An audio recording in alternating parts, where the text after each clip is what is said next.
Cher Taureau, ce mois d'octobre vous place face à des responsabilités à la fois pratiques et émotionnelles, étroitement entrelacées.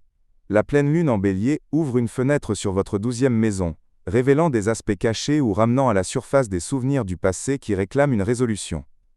Cette pleine lune pourrait vous offrir une profonde prise de conscience intérieure et vous pousser à réévaluer votre trajectoire. Le Soleil et Mercure en Balance illuminent votre secteur du travail et de la santé, vous rendant très occupé à organiser vos journées et à gérer vos obligations avec efficacité.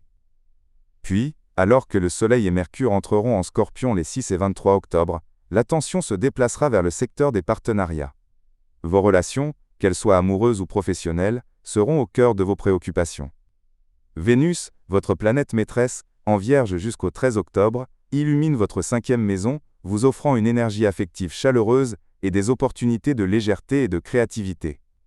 Ensuite, son entrée en Balance vous concentrera sur le travail quotidien, vous incitant à transformer l'amour en une attention concrète et des soins tangibles. Quant à Mars, qui entre et transite en Scorpion, il réveille votre secteur des partenariats avec une énergie puissante. Celle-ci peut être positive si vous la canalisez, ou conflictuelle si vous réagissez avec trop d'impulsivité. Les aspects planétaires rendent ce mois plutôt changeant. La quadrature entre Mercure et Jupiter pourrait révéler un conflit entre le travail et la famille. Celle entre Mercure et Pluton pourrait exiger une revue de vos engagements pratiques. L'opposition de Vénus et Saturne peut introduire une certaine froideur affective. Cependant, la fin du mois apporte des trigones positifs, notamment entre le 28 et le 30, vous offrant stabilité et opportunités de collaboration fructueuses.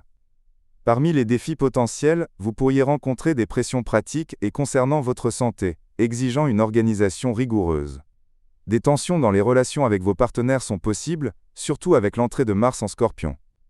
Une certaine froideur affective ou une frustration est également possible vers la mi-mois, ainsi qu'une tendance à l'anxiété ou à la rumination mentale sur les détails.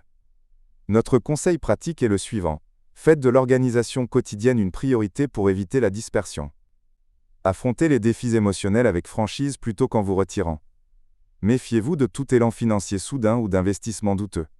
Enfin, investissez l'énergie de la fin du mois pour accomplir des projets à long terme. Sur le plan sentimental, pour les célibataires, les débuts de romance sont prometteurs dans la première quinzaine avec Vénus en Vierge, apportant plaisir et harmonie. La mi-mois pourrait cependant introduire une certaine froideur ou des reports, avant que l'atmosphère ne redevienne dynamique en fin de mois. Pour ceux qui sont en couple, le partenariat est sous les projecteurs. Mars en Scorpion peut provoquer des discussions vives avec votre partenaire, mais c'est une opportunité pour reconstruire la relation sur des bases plus claires.